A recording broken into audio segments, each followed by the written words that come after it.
Oke, assalamualaikum warahmatullahi wabarakatuh.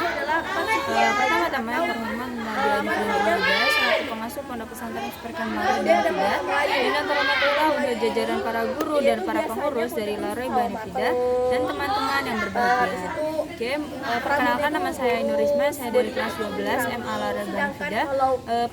Pada malam hari ini saya akan mempresentasikan tentang kata imajinasi saya yang berjudul yang akan menjelaskan tentang piramida penduduk. Nah, apa sih piramida penduduk? Piramida penduduk itu adalah penyajian komposisi penduduk yang disajikan menggunakan diagram. Nah, di sini juga fungsinya itu untuk menunjukkan jumlah penduduk dan juga menunjukkan komposisi penduduk laki-laki dan penduduk perempuan.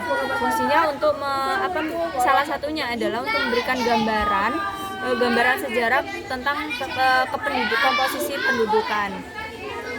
Nah, kemudian di dalam piramid penduduk itu terbagi menjadi 3. Yang pertama itu ada piramid penduduk muda, terus yang kedua itu ada piramid penduduk dewasa, yang ketiga itu ada piramid penduduk tua.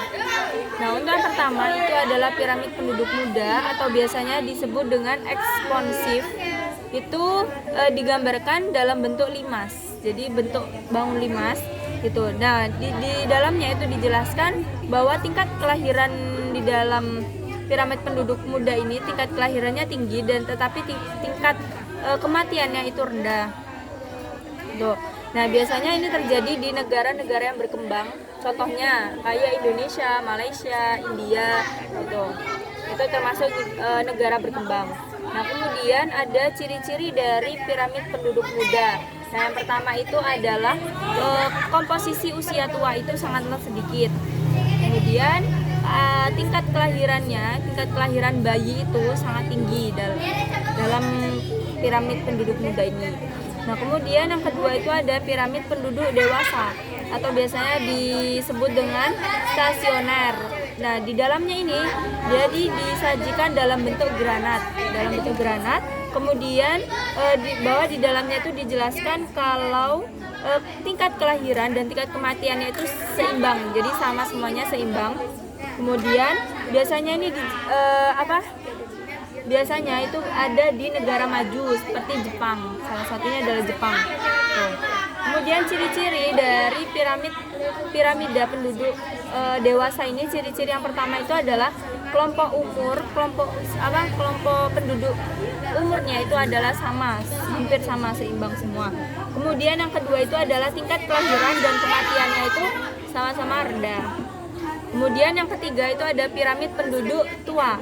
Nah, untuk yang piramida penduduk tua ini adalah biasanya disebut dengan konstruktif atau di dalamnya itu disajikan dalam bentuk batu nisan. Nah, kalau di dalamnya itu dijelaskan kalau kelahiran itu tingkat kelahirannya itu rendah dan tingkat kematiannya itu tinggi. Kemudian pertumbuhan di dalam piramida penduduk tua ini pertumbuhannya itu sangat rendah. Nah, kemudian ada ciri-cirinya jadi usia muda di sini itu sangatlah rendah. Tingkat usia muda itu sangatlah rendah. Terus yang kedua itu adalah pertumbuhannya itu lebih rendah daripada kematiannya. Jadi tingkat kematian itu sangat tinggi di piramida penduduk tua. Oke, mungkin itu saja yang dapat saya sampaikan. Kurang lebihnya mohon maaf. Apabila banyak salah kata, wassalamualaikum warahmatullahi wabarakatuh.